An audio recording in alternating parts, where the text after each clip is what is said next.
Hello aspirants. Good morning and welcome to your daily dose of English. நான் உங்கள் மலர் from Score Clever. இன்னைக்கு September 23, 2025. The Hindu editorials நம்ம வழக்கம் போல sentence by சென்டென்ஸா இங்கிலீஷ்ல படிச்சு நம்ம ஸ்டைல்ல தமிழ்ல பொருளும் புரிஞ்சுக்க போறோம்.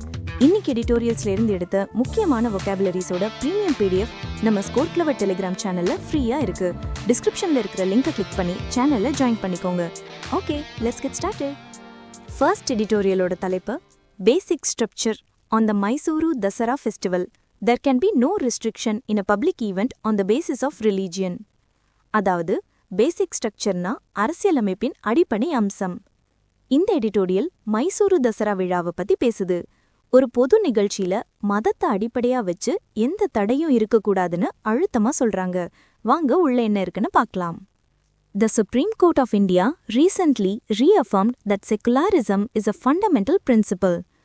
இந்திய உச்சநீதிமன்றம் சமீபத்துல மறுபடியும் ஒரு விஷயத்தை உறுதி செஞ்சிருக்கு. அது என்னன்னா மதச்சார்பின்மை ஒரு அடிப்படை கொள்கைன்னு. And part of the basic structure of the Constitution of India. அது மட்டுமில்ல, இது இந்திய அரசியலமைப்போட அடிப்படை கட்டமைப்பிலேயே ஒரு பகுதிதான்னு சொல்லியிருக்காங்க. While this is a welcome restatement, it is concerning that the court has to periodically reiterate this foundational aspect of Indian nationhood. இது ஒரு வரவேற்கத்தக்க விஷயமா இருந்தாலும் நம்ம நாட்டுக்கே அடித்தளமா இருக்கிற இந்த விஷயத்தை கோர்ட் அப்பப்போ ஞாபகப்படுத்த வேண்டிய நிலைமையில இருக்கிறது கொஞ்சம் கவலைக்குரிய விஷயம்தான். என்ன பண்றது, சிலருக்கு அடிக்கடி ரிமைண்டர் கொடுக்க வேண்டியிருக்கு.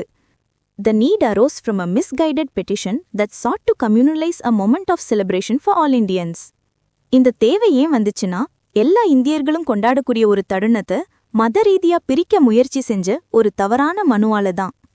The Karnataka government had invited International Booker Prize winning Kannada writer Banu Mushtaq, who is a Muslim, to inaugurate the Mysuru Dasara festival at the Chamundeshwari temple, which she did on Monday.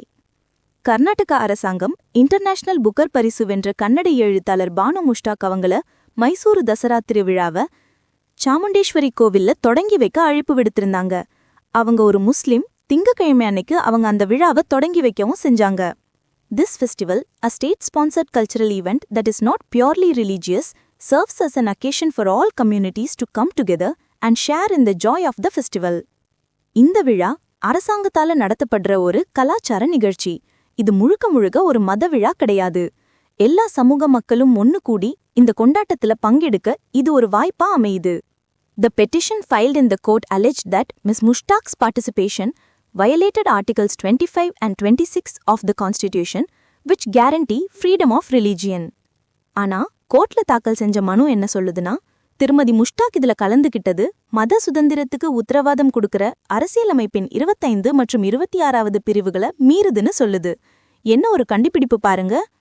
The bench of Justice Vikramnath and Sandeep Mehta rightly dismissed the petition, clarifying that the Dasara festival is a state event, not a private religious ceremony. நீதிபதிகள் விக்ரம்நாத் மற்றும் சந்தீப் மேத்தா அடங்கிய அமர்வு இந்த மனுவை சரியா தள்ளுபடி செஞ்சுட்டாங்க.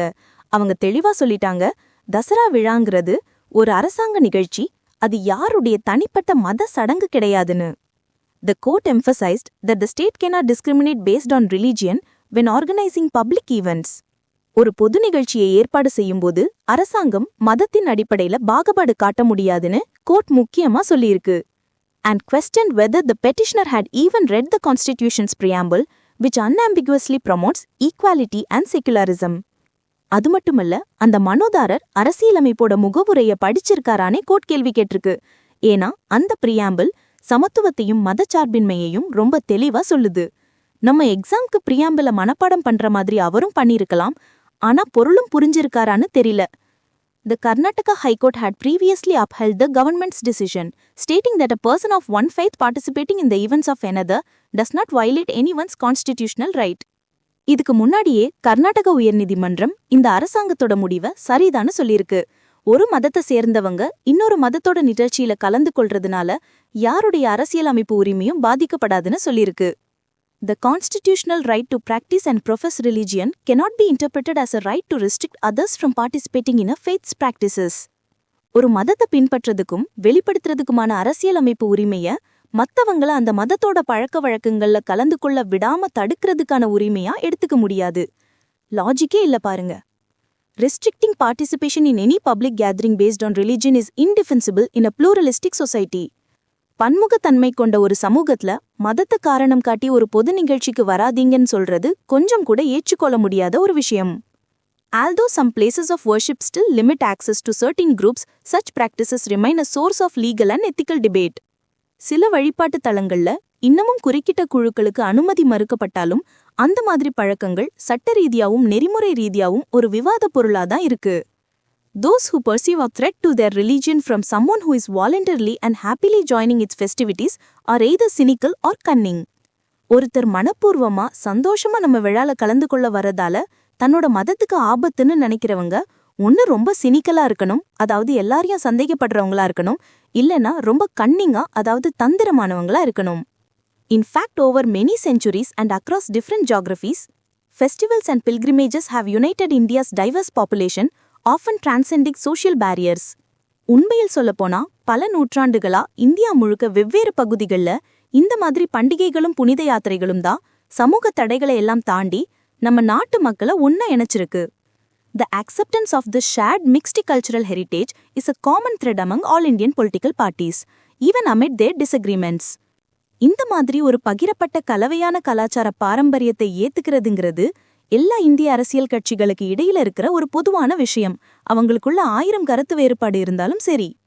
However, a new group of political opportunists are exploiting this harmony by creating communal rifts, turning the logic of coexistence on its head. ஆனா இப்போ புதுசா ஒரு கூட்டம் அரசியல் சந்தர்ப்பவாதிங்க இந்த நல்லிணக்கத்தை பயன்படுத்தி மத ரீதியா பிளவுகளை உருவாக்கி நாம ஒன்னா வாழலாங்கிற லாஜிக்கையே தலைகீழ மாத்துறாங்க. As the Supreme Court has demonstrated, these individuals need to be held accountable. உச்சநீதிமன்றம் செஞ்சு காட்டின மாதிரி இந்த மாதிரி ஆட்களை நம்ம கேள்வி கேட்டு அவங்கள பொறுப்பேற்க வைக்கணும். சூப்பரா முடிச்சிருக்காங்க எடிட்டோரியல. ஓகே காய்ஸ், ஒரு சின்ன பிரேக். நம்ம ஸ்கோர் கிளவர் ஆப் இப்போ கூகுள் பிளே ஸ்டோர்ல இருக்கு. ஆஸ்பிரன்ஸ் ஆன உங்களுக்கு vocabularies, idioms and phrases, phrasal verbs இதெல்லாம் ஞாபகம் வச்சுக்கிறது எவ்வளோ கஷ்டம்னு எனக்கு தெரியும். ஆனா நம்ம ஆப்ல இருக்கிற யூனிக் லேர்னிங் டெக்னிக் மூலமா நீங்க ஒரு தடவை படிச்சா போதும், வாழ்க்கையில மறக்கவே மாட்டீங்க. சீரியஸ்லி. அப்புறம் இந்த மாதிரி புதுசா பாட்காஸ்ட் இனிஷியேட்டிவ் எடுத்திருக்கோம். இத பத்தின உங்க ஃபீட்பேக்கை மறக்காம கமெண்ட் பண்ணுங்க. இந்த பாட்காஸ்ட் உருவாக்குறதுக்கு நிறைய எஃபர்ட் எடுக்குது. ஸோ ப்ளீஸ் எங்களுக்கு உங்க சப்போர்ட்டை காட்டுங்க. லைக் பண்ணுங்க, உங்க ஃப்ரெண்ட்ஸ் கூட ஷேர் பண்ணுங்க அண்ட் மறக்காம சப்ஸ்கிரைப் பண்ணிடுங்க. Now back to the editorials. Second எடிட்டோரியலோட தலைப்பு consumption conundrum on the Indian economy's predicament. Household spending can boost the economy, but it needs a jump start. Consumption conundrumனா நுகர்வு சார்ந்த ஒரு குழப்பம் இல்லனா சிக்கல். இந்திய பொருளாதாரத்தோட இப்போதைய கஷ்டமான நிலையை பத்தி பேசுது. மக்கள் பொருள் வாங்கி செலவு செஞ்சா எக்கானமி வளரும், ஆனா அந்த செலவு பண்ற பழக்கத்தை முதல்ல தூண்டி விடணும். அதுதான் இப்போ சேலஞ்ச். வாங்க டீட்டெயிலா பார்க்கலாம். The government's push this year to spur consumption in the economy is a much needed policy reprioritization. இந்த வருஷம் பொருளாதாரத்துல நுகர்வ, அதாவது மக்கள் செலவு பண்றதை தூண்டுறதுக்கு அரசாங்கம் எடுக்கிற முயற்சி ரொம்ப அவசியமான ஒரு கொள்கை மறுசீரமைப்பு. At a time when several other engines of growth are either flagging or plateauing. ஏன்னா பொருளாதார வளர்ச்சிக்கு உதவுற மத்த என்ஜின்ஸ், அதாவது மத்த காரணிகள் ஒன்னு வேகம் குறைஞ்சு போச்சு, இல்லனா ஒரு இடத்துல தேங்கி நிக்குது. The economy is a composite of household consumption, private investment, government expenditure and net exports. பொருளாதாரங்கிறது 4 விஷயங்களோட கூட்டுக்கலவை. மக்கள் செய்யற செலவு, ஹவுஸ்ஹோல்ட் கன்சம்ஷன், தனியார் முதலீடு, பிரைவேட் இன்வெஸ்ட்மெண்ட், அரசாங்க செலவு, கவர்மெண்ட் எக்ஸ்பெண்டிச்சர், அப்புறம் நிகர ஏற்றுமதி, net exports. Of these, only government expenditure has witnessed robust growth over the past few years thanks to the Modi government's infrastructure push. இதுல கடந்த சில வருஷங்களா அரசாங்க செலவு மட்டும் தான் நல்லா வளர்ந்திருக்கு. அதுக்கு காரணம் மோடி அரசாங்கம் இன்ஃப்ராஸ்ட்ரக்சர், அதாவது உள்கட்டமைப்புல அதிக கவனம் செலுத்தினதுதான். It has also made available interest-free loans to states to do the same. மாநில அரசுகளும் இதே மாதிரி இன்ஃப்ராஸ்ட்ரக்சர்ல செலவு பண்றதுக்காக வட்டி இல்லாத கடன்களையும் மத்திய அரசு கொடுத்திருக்கு. However, as Finance Minister Nirmala Sitharaman has indicated in the last 2 union budgets, ஆனா நிதி அமைச்சர் நிர்மலா சீதாராமன் கடந்த 2 யூனியன் பட்ஜெட்ஸ்ல சொன்ன மாதிரி, Even though the center will increase its capital expenditure, it will not be at the blistering rate of 30 to 35% that the early post-COVID-19 pandemic years saw. மத்திய அரசு தன்னோட மூலதன செலவை அதிகரிச்சாலும் அது கோவிட்க்கு அப்புறம் இருந்த 30 to 35% அபார வளர்ச்சி வேகத்துல இருக்காது. The government has other developmental and defense priorities that need funds too. ஏன்னா அரசாங்கத்துக்கு வளர்ச்சி பாதுகாப்புன்னு வேற சில முக்கிய செலவுகளுக்கும் நிதி தேவைப்படுது. It is time for the private sector to step up its investments. இப்போ தனியார் துறை தான் முன் வந்து அவங்களோட முதலீடுகளை அதிகரிக்கணும். Private investment has grown, but not nearly at the rate needed to move India from 6 to 6.5% growth to the more than 8% needed to meet the targets. தனியார் முதலீடு வளர்ந்திருக்கு, ஆனா இந்தியாவா 6 to 6.5% வளர்ச்சியில இருந்து நம்ம இலக்கான 8%க்கும் மேல வளர்ச்சிக்கு கொண்டு போற அளவுக்கு வேகமா வளரல.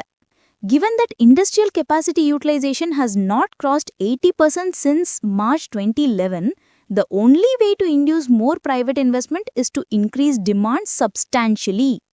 மார்ச் 2011 இருந்து தொழிற்சாலைகளோட உற்பத்தி திறன் பயன்பாடு 80% தாண்டவே இல்ல. இதை வச்சு பார்க்கும்போது தனியார் முதலீட்டை அதிகரிக்க ஒரே வழி பொருட்களுக்கான தேவை, அதாவது டிமாண்ட கணிசமா அதிகரிக்கணும். Net exports, especially merchandise, are struggling due to the global uncertainty around trade. நிகர ஏற்றுமதி, குறிப்பா பொருள் ஏற்றுமதி உலக அளவுல வர்த்தகத்துல ஒரு நிச்சயமற்ற நிலை இருக்கிறதால ரொம்ப கஷ்டப்படுது. And the US's 50% tariffs imposed on Indian imports. அது மட்டும் இல்லாம அமெரிக்கா இந்திய இறக்குமதி மேல 50% வரி விதிச்சதும் ஒரு காரணம். That is, demand from abroad is petering out, which leaves household consumption to do the heavy lifting. அதாவது வெளிநாட்டுல இருந்து வர டிமாண்ட் குறைஞ்சிட்டே வருது. அதனால இப்போ எல்லா பாரமும் நம்ம மக்கள் செய்யற செலவு மேலதான் விழுது. நம்மள நம்பிதான் எக்கானமியே இருக்கு போல. There are two ways to encourage people to spend: increasing their incomes and lowering prices. Simple. மக்கள் செலவு செய்ய வைக்க 2 வழி இருக்கு. ஒன்னு அவங்க வருமானத்தை அதிகப்படுத்தணும், இல்லனா பொருட்களோட விலையை குறைக்கணும். The GST rate reforms with effect from September 22 are a significant step in executing the latter. September 22 இருந்து அமலுக்கு வர GST வரி சீர்திருத்தங்கள் விலையை குறைக்கிற விஷயத்துல ஒரு முக்கியமான படி. According to a study published by FICCI, more than 3/4 of rural monthly expenditure will attract either nil or 5% GST rates. FICCI வெளியிட்ட ஒரு ஆய்வின்படி கிராமப்புற மக்கள் மாசம் செய்யற செலவுல 3/4 மேல இனிமே GST வரியே இருக்காது, இல்லனா வெறும் 5% தான் இருக்கும். இதுக்கு முன்னாடி இது 56% இருந்துச்சு. For urban Indians, this proportion has been increased from half to 2/3. நகர்ப்புற இந்தியர்களுக்கு இந்த விகிதம் பாதியிலிருந்து 3/2 பங்கா உயர்த்தப்பட்டிருக்கு. On the income side, the government tried to put more money in people's pockets by reducing income tax rates in 2025 budget. வருமானத்தை அதிகரிக்கிற பக்கத்துல பார்த்தா budget 2025ல வருமான வரியை குறைச்சு அரசாங்கம் மக்கள் கையில அதிக பணத்தை கொடுக்க முயற்சி செஞ்சது. இது ஒரு வரவேற்கத்தக்க மற்றும் அவசியமான நடவடிக்கை தான். ஆனா இது மட்டுமே மக்கள் செலவு பண்ற பழக்கத்தை மாத்த போதுமானதா இருக்காது. People are more likely to save than spend that extra amount. மக்கள் அந்த எக்ஸ்ட்ரா காசை செலவு பண்றதை விட சேமிக்க தான் அதிகம் வாய்ப்பு இருக்கு. நம்மள மாதிரி தான் எக்ஸ்ட்ரா காசு வந்தா உடனே செலவு பண்ணாம அடுத்த டெஸ்ட் சீரீஸ்க்கு இல்லைனா புக்கு வாங்க சேர்த்து வைப்போம்ல, அந்த மாதிரி. The other way disposable income will rise substantially is if companies decide to increase wages. செலவழிக்கக்கூடிய வருமானம் கணிசமா உயர இன்னொரு வழி என்னன்னா கம்பெனிகள் சம்பளத்தை ஏத்தணும். However, apart from a few niche sectors, India has an oversupply of labor and wages will simply not grow fast enough. ஆனா சில குறிப்பிட்ட துறைகளை தவிர இந்தியாவுல தேவைக்கு அதிகமான தொழிலாளர்கள் இருக்காங்க, அதனால சம்பளம் அவ்வளோ சீக்கிரம் எல்லாம் வேகமா வளராது. There is also a skill deficit that needs to be urgently addressed. அது மட்டும் இல்லாம திறன் பற்றாக்குறையும் இருக்கு, அதை உடனடியா சரி செய்யணும். This is the unfortunate predicament that the Indian economy finds itself in. Consumption is the only driver of growth that is largely immune to global factors. இதுதான் இந்திய பொருளாதாரம் சந்திக்கிற ஒரு துரதிர்ஷ்டமான சிக்கல்.